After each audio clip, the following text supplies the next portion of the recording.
ओम नमः सिद्धिभ्यां।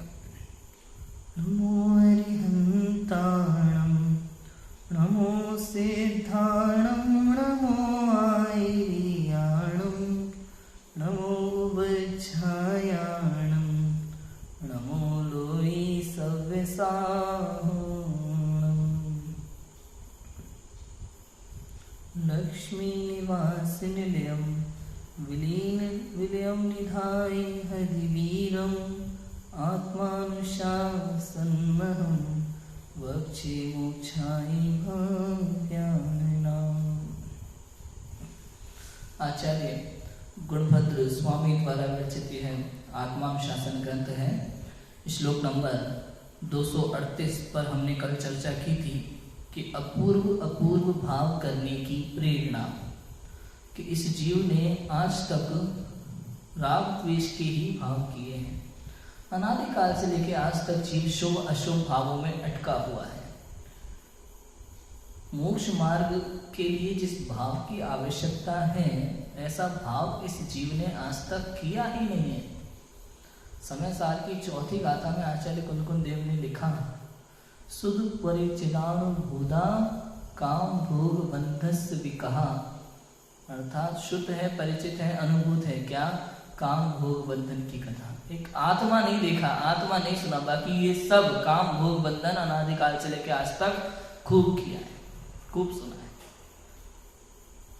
आत्मा को ना आज तक सुना, ना समझा, ना जाना, ना देखा, ना ही अनुभव में आया और ना ही इसके विषय में विचार किया, ना इसको समझने का भाव किया।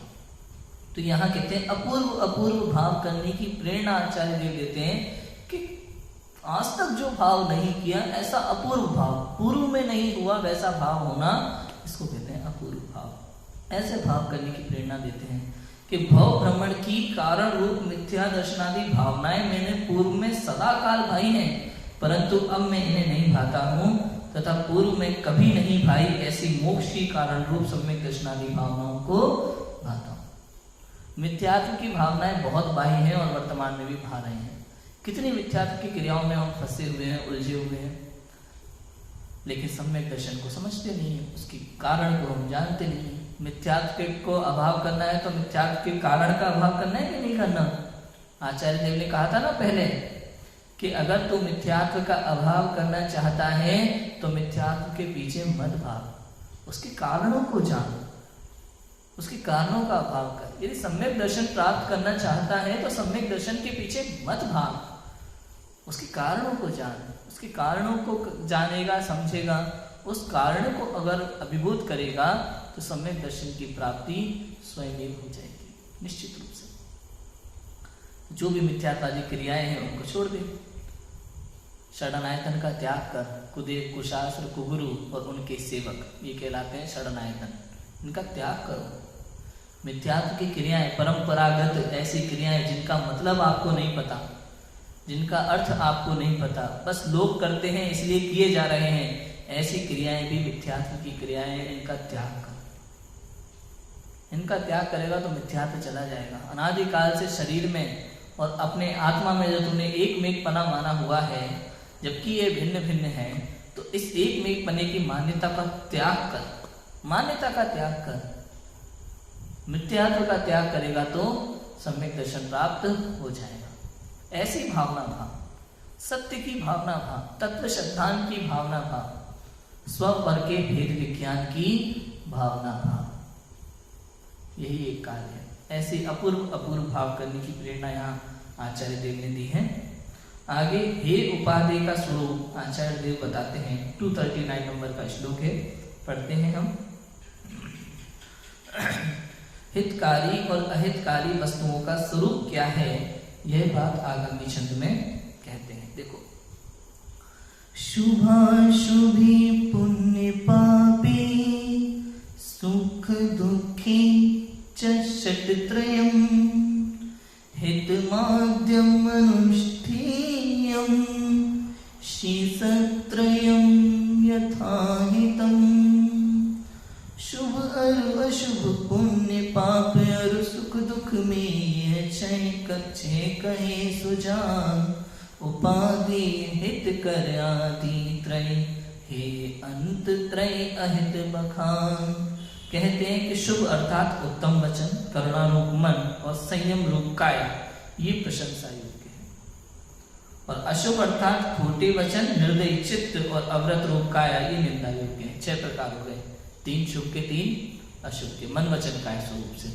भाई मन भी खराब होना, वचन से भी खोटे वचन कहना और काय से भी अव्रत रूप परिणाम, जो करने योग्य नहीं है ऐसे परिणाम, ये अशुभ भाव है। और वचन से भी उत्तम वचन बोलना, मन करुणा रूप होना और संयम रूप काया, व्रत रूप काया, करने योग्य कार्य ही करना, जो करने योग्य कार्य नहीं है उनका त्याग करना, ये शुभ भाव है। इस प्रकार के 6 प्रकार से बताया कि इन दोनों से पुण्य पाप होते हैं। शुभ से पुण्य होता है और अशुभ से पाप होता है। पुण्य से सुख और पाप से दुख होता है। इस प्रकार शुभ अशुभ पुण्य पाप और सुख दुख, इन 6 में से शुभ अशुभ पुण्य पाप और सुख दुख, इन 6 में से आदि के 3 शुभ पुण्य और सुख हितकारी है, इसलिए आदरणीय या ग्रहण करने योग्य है। और अंत के 3 अशुभ पाप दुख अहितकारी है, इसलिए त्याग करने योग्य। बहुत सिंपल सी बात है भैया। यहाँ पे शुभ और अशुभ 2 भाव की बात की है केवल, यहाँ शुद्ध भाव की बात अभी नहीं की है इस श्लोक में आचार्य देव ने, है ना। तो कहा शुभ और अशुभ यदि 2 तरह के परिणाम की बात की जाए तो कौन सा अच्छा है और कौन सा बुरा है। तो कहते हैं जो अशुभ भाव है ना, वो बहुत बुरा है। उससे जीव को पाप का बंध होता है और उसके फल में दुख की प्राप्ति होती है। मन वचन काय से पाप करना, ये दुख का कारण है। किसी के प्रति मन में बुरा भाव रखना, किसी का बुरा करने का भाव रखना, गंदा गंदा गलत गलत सोचना, ये मन से अशुभ काम, इससे मन से अशुभ रूप होता है तो पाप का बंध होता है। मन से की गई क्रिया, वचन से किसी को गाली देना, खोटे वचन कहना, गंदा गंदा बोलना, किसी के बारे में बहुत बुरा बोलना, निंदा करना, ये सब वचन से किया गया पाप है, अशुभ भाव है। और काय से अव्रत रूप परिणाम, हिंसा आदि करना, जो मन में आ रहा है, जैसे आ रहा है वैसे रहना, वैसे खाना, देख करके उठना बैठना नहीं, ऐसी क्रियाएं करना, इसका नाम है अशुभ भाव। काय से किया गया अशुभ भाव 3 प्रकार से हो गया। और शुभ भाव इसी के विपरीत होता है। मन से सबके लिए अच्छा सोचना, अच्छे कार्य करना, देव शास्त्र गुरु आदि की भक्ति करना, दूसरों के प्रति दया दान का भाव रखना, यह है मन से किया हुआ शुभ भाव। वचन से किसी के विषय में अच्छा बोलना है, किसी की प्रशंसा करना, प्रशंसा मतलब झूठी नहीं भैया, ऐसा मत समझना सामने वाला गलत कार्य कर रहा है, किसी को मार रहा है, पीट रहा है, फिर भी उसकी प्रशंसा करोगे नहीं, हम निंदा नहीं करते। देखो निंदा करना तो बुरी बात है ना, हम तो क्या है प्रशंसा ही करते हैं, प्रशंसा करना अच्छा होता है। तो भले सामने वाला किसी को मार रहा है, पीट रहा है, तो भी हम प्रशंसा किया, अरे वो तो बहुत अच्छा लड़का है एकदम, क्या बात कर रहे हो। तो ये भी कोई अच्छे भाव नहीं है, शुभ भाव नहीं हुआ। सत्य तो समझो। आप सोचो ना, कोई गलत काम करता है, किसी के साथ बुरा भाव करता है, अब मैं यहाँ पे आपके पास आया हूँ और यहाँ किसी को जॉब पे रखना हो, मान लो ट्रस्ट में, संस्था में, मुझसे किसी ने पूछा ऊपर से कि आप उस लड़के को जानते हो क्या, मैं बोलूँगा हाँ जानता हूँ, कैसा है उसका व्यवहार कैसा है। अब मैं क्या करूँ बताओ, निंदा करूँ कि प्रशंसा करूँ? कि नहीं भैया वो तो बहुत अच्छा लड़का है, कभी मुँह से गलत शब्द नहीं बोलता, सब काम समय पर करता है, बिल्कुल टाइम टू टाइम काम करता है, और जबकि उसका आचरण उसके विरुद्ध है, मुझे ये पता है, तो मुझे क्या बोलना चाहिए बताओ? सच बोलना चाहिए कि उसकी प्रशंसा करना चाहिए? निंदा तो नहीं करना ना, किसी की निंदा क्यों करूं मुझसे? संकट हो गया कि नहीं हो गया? इस विषय में विचार करते हैं हम कभी? हम केवल इतना सुनते हैं कि किसी का निंदा करना पाप है, लेकिन दूसरा एंगल से सोचो तो क्या होगा? पाप तो है, ये बात सत्य है, किसी की निंदा करना निश्चित रूप से पाप है, लेकिन भूमिका के अनुसार ये बात होती है। दिगंबर मुनिराज इस विषय में मौन रहते हैं। पता है दिगंबर मुनिराज क्यों नहीं बोलते इतना? क्यों दिगंबर मुनिराज के कहा है, एक तो वचन गुप्ति भी है आचार्यों के और मुनिराजों के भाषा समिति, क्यों है ये? क्योंकि उन्हें व्यर्थ बोलना ही नहीं है। जब भी बोलते हैं केवल आत्महित की बात बोलते हैं। उनसे पूछो सामने वाला व्यक्ति कैसा है, वो नहीं बोलेंगे, उन्हें मतलब नहीं है उस बात से, कहेंगे नहीं। चूंकि हम गृहस्थ अवस्था में हैं, भूमिका में हैं, हमें ये सब कार्य करना होता है, हमारे ऊपर इन चीज़ों की जिम्मेदारी जैसा है, तो हमें सत्य बोलना आना चाहिए। यहाँ किसी की निंदा का भाव नहीं है, ये भाव नहीं है कि मैं उनके बारे में गलत बोलूं उनसे, लेकिन सच बोलना तो पड़ेगा ना, वरना संस्था को कितना बड़ा नुकसान हो सकता है कि नहीं हो सकता, तो वो करना चाहिए, उसमें कोई दिक्कत नहीं है ना। ये सब बातें हमें सोचना चाहिए भैया, हमारा व्यवहारिक आचरण हम इसके विषय में पढ़ रहे हैं, हमारा आचरण कैसा होना चाहिए, तो ऐसा होना चाहिए, ठीक है। तो अब इसमें क्या करना, काय से शुभ भाव, भक्ति आदि क्रिया करना, स्वाध्याय करना, आहार दान देना, इस तरह के भाव जो है काय से शुभ भाव। मन वचन काय से अशुभ और शुभ हमने समझा। अब इसमें कौन हितकारी है और कौन अहितकारी है। सामान्य व्यक्ति कोई भी समझ सकता है कि अशुभ भाव जीव के लिए अहितकारी है और शुभ भाव हितकारी है। अशुभ भाव से पाप बंद होता है, उससे दुखी होता है जीव। शुभ भाव से पुण्य बंद होता है और उससे जीव को सुख की प्राप्ति होती है। सुख की प्राप्ति माने यहाँ इंद्रिय सुख की बात है। पुण्य भाव से केवल इंद्रिय सुख की प्राप्ति होती है, जो दुख जैसा ही है, सुखाभास है, सच्चा सुख नहीं है। इतनी बात हमें समझना चाहिए। अब इसमें से कौन सा हे है, कौन सा उपादेय है, कि निश्चित रूप से यहाँ इन दो में से अशुभ भाव है और शुभ भाव उपादेय है। वास्तव में तो शुभ भाव भी उपादेय नहीं है, वो भी है, छोड़ने योग्य है, उसके प्रति भी सदैव है बुद्धि रहना चाहिए। लेकिन फिर भी अशुभ भाव की अपेक्षा से शुभ भाव उपादेय है। भाई दो तरह का भाव है, एक तो जीव को मारने का भाव, यह है अशुभ भाव। जीव की रक्षा का भाव, यह है शुभ भाव। आपके सामने किसी ने दो कंडीशन दी, अब आपसे कोई कहे कि कौन सा काम करोगे, क्या करना योग्य है, क्या करना योग्य नहीं है, तो आप क्या सोचोगे कि नहीं दोनों ही है हमारे लिए, तो है ना, हम मारेंगे ना बचाएंगे, ऐसा। भाई दो कंडीशन में यदि आप फंसे हो, आपके पास शुद्ध भाव का ऑप्शन नहीं है, तो आपको शुभ भाव चुनना पड़ेगा निश्चित रूप से। कुछ लोगों का अभी वर्तमान में मानना ऐसा है कि नहीं, अशुभ शुभ सर्वथा है ही है, सर्वथा है ही है, ऐसा भी लोग मानते हैं। तो ऐसा नहीं है, हमारे जिनागम में सर्वथा कुछ नहीं है, कुछ भी नहीं है सर्वथा, कथनचित लगता है। साधवात्मय चिन्वाणी है हमारी, कथनचित शुभ भाव है भी है और कथनचित उपादेय भी है। यदि हम अशुभ भाव की अपेक्षा से देखें तो उपादेय है, और शुभ भाव शुद्ध भाव की अपेक्षा से देखें तो है, छोड़ने योग्य है। मोक्ष मार्ग में लगना है तो ये शुभ भाव को आपको छोड़ना ही पड़ेगा। शुभ भाव करते हुए भी ज्ञानियों के उस मन में उसके प्रति हे बुद्धि बरतती है प्रति समय, लेकिन अशुभ भाव की अपेक्षा तो शुभ भाव ग्रहण करने योग्य है ही। अगर ऐसा नहीं होता तो कभी ज्ञानियों को भगवंतों की भक्ति का, मुनिराजों को आहार का भाव आता ही नहीं। समझ आया? इतना क्लियर है? देखो भावार्थ पढ़ते हैं। यद्यपि निश्चय से विचार किया जाए तो इस जीव को एक शुद्धोपयोग ही उपादेय है, वही एक उपादेय। निश्चय से वास्तव में विचार किया जाए तो, और शुभ अशुभ दोनों ही है। फिर भी व्यवहार में से विचार किया जाए तो मोक्ष मार्ग का सर्वथा घातक होने से अशुभ भाव सर्वथा त्याज्य है, त्यागने योग्य है। और शुभोपयोग यद्यपि मोक्ष का साक्षात कारण नहीं है, फिर भी परंपरा मोक्ष का कारण होने से प्रथम अवस्था में कथनचित उपादेय है। परंपरा से मोक्ष का कारण है शुभ भाव। कैसे? भाई शास्त्र स्वाध्याय कर रहे हैं तो परंपरा से मोक्ष का कारण है, इसलिए कर रहे हैं कि ऐसे कर रहे हैं? भाई शास्त्र स्वाध्याय नहीं करेंगे तो आत्मा समझ में नहीं आएगा, आत्मा समझ में नहीं आएगा तो उसके विषय में चिंतन विचार करने का भाव नहीं आएगा, चिंतन विचार करने का भाव नहीं आएगा तो निर्णय नहीं होगा, निर्णय नहीं होगा तो अनुभव नहीं होगा, अनुभव नहीं होगा तो मोक्ष मार्ग का प्रारंभ नहीं होगा। इसलिए परंपरा तो है ना, परंपरा से मोक्ष का कारण है। जिनेन्द्र दर्शन, जिन दर्शन कर निज दर्शन पा, जिन दर्शन नहीं करेगा तो निज दर्शन की प्राप्ति भी नहीं होगी, इसलिए वो भी परंपरा से मोक्ष का कारण है। पंच कल्याणक जैसा महामहोत्सव सम्यक दर्शन में निमित्त होता है, ऐसा कहा है। निश्चित रूप से परंपरा से मोक्ष का कारण है। और लिखा है कि तन्निसार दधिक माध्वा, तत्वार सूत्र का तीसरा सूत्र है ना, अर्थात वह सम्यक दर्शन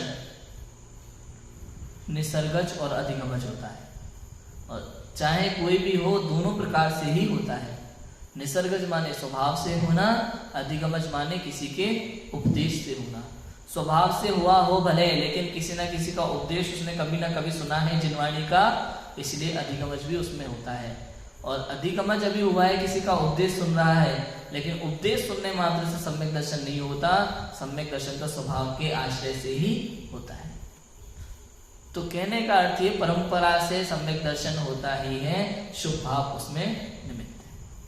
ठीक है, तो यद्यपि शुभ भाव मोक्ष का कारण नहीं है, साक्षात कारण नहीं है, तथापि फिर भी परंपरा मोक्ष का कारण होने से प्रथम अवस्था में कथनचित उपादेय है।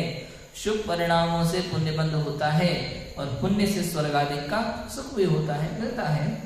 अशुभ परिणामों से पाप बंध होता है और पाप से नरक निरोध आदि का तिरंच गति का दुख प्राप्त होता है। इसलिए अशुभ उपयोग किसी भी प्रकार से उपादेय नहीं है। अशुभ उपयोग तो सबका ही है।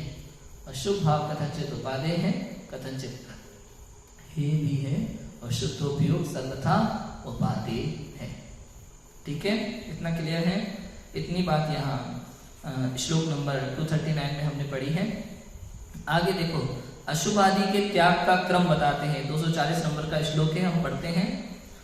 अशुभ पाप और दुख के त्याग का अनुक्रम आगामी छंद में कहते हैं। देखो पढ़ते हैं। तत्राप्याद्यं परित्याज्यं शीशो नस्तस्वतः स्वयं शुभं च शुद्धि त्यक्त्वान्ते प्राप्नोति परमं पदम्।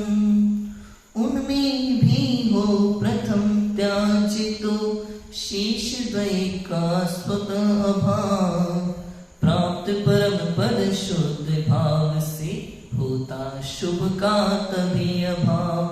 कहते हैं कि पहले तो अहित रूप अशुभ छूटता है, जो सर्वथा अहितकारी है ऐसा अशुभ छूटता है सबसे पहले, और उसके अभाव से पाप और दुख भी छूट जाते हैं। फिर शुद्धोपयोग के प्रभाव से शुभ भी छूट जाता है, और जिससे पुण्य और स्वर्गादि सुख भी नहीं होते हैं, कारण के अभाव से कार्य का अभाव भी हो जाता है। यह जीव शुभ छूटने पर परम वितराग भाव रूप शुद्धोपयोग में स्थित होकर परम पद प्राप्त करता है। वह परम पद शुभ और अशुभ दोनों से रहित है और दोनों का अंत होने पर होता है। क्या कहते हैं कि पहले तो भैया अहित रूप अशुभ छूटता है, उसके अभाव से पाप और दुख भी छूट जाते हैं।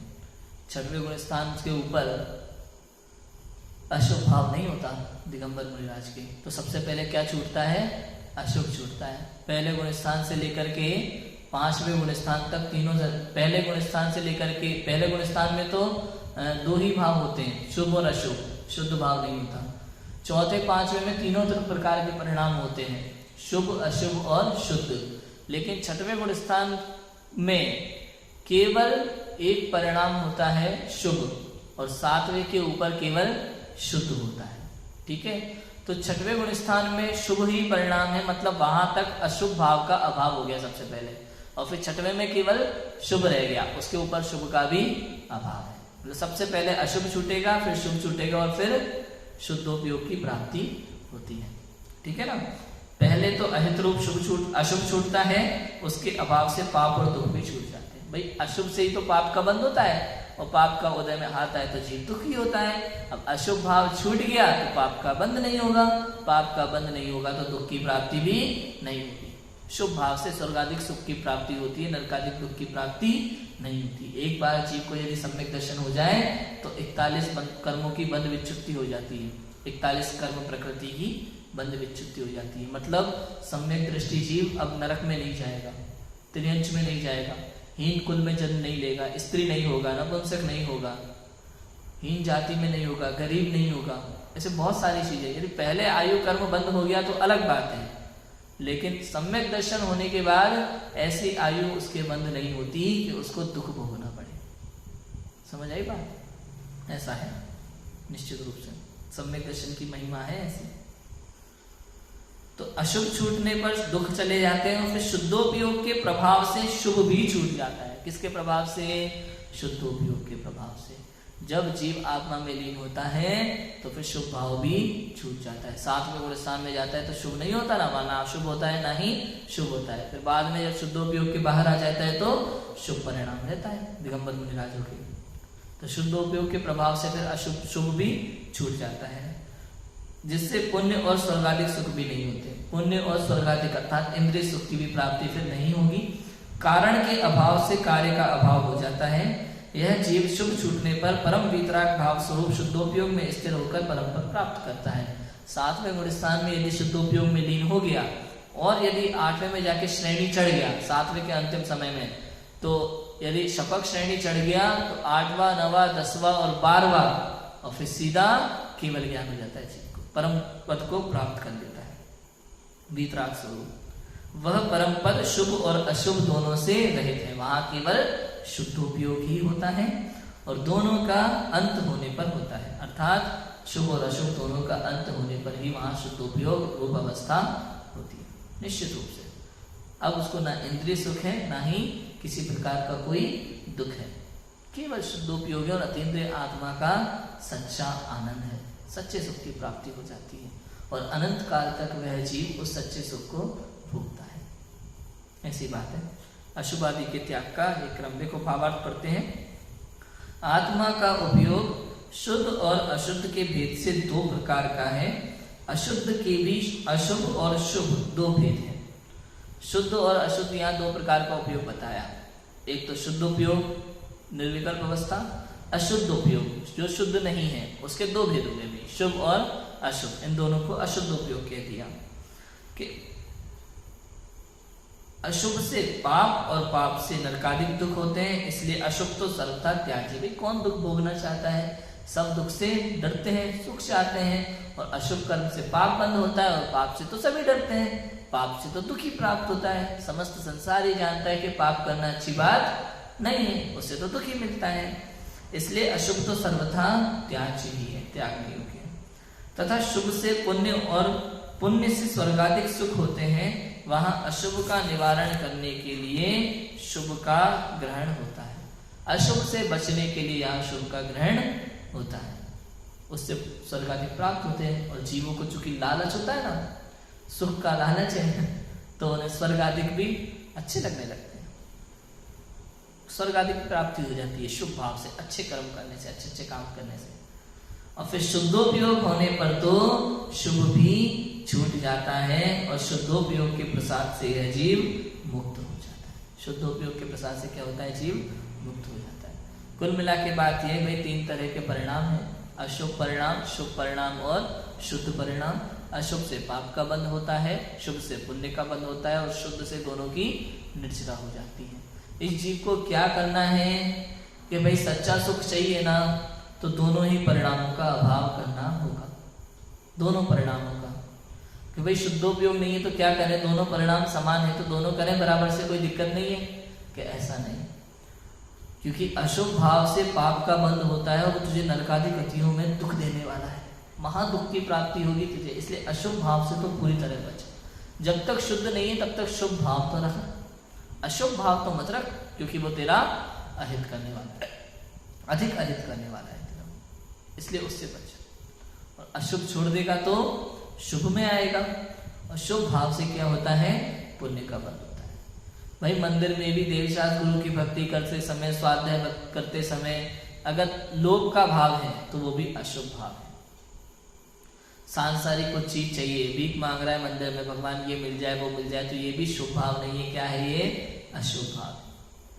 स्वाध्याय करते समय यदि ये सोचे कि मेरा प्रवचन बहुत अच्छा हो, मेरी भाषा अच्छी है, शैली अच्छी है, मैं बहुत अच्छा गाता हूँ, और इस तरह का भाव करके लोगों को अपनी तरफ आकर्षित करने मात्र के लिए यदि ये सब करता है तो ये भी अशुभ भाव है, इससे भी पाप का ही बंध होगा। अर्थात स्वाध्याय में रुचि नहीं है, पढ़ता है, अध्ययन करता है, किस लिए? केवल प्रशंसा के लिए, ये भी अशुभ भाव है। शुभ भाव वो जो आत्म कल्याण के लिए किया जाए।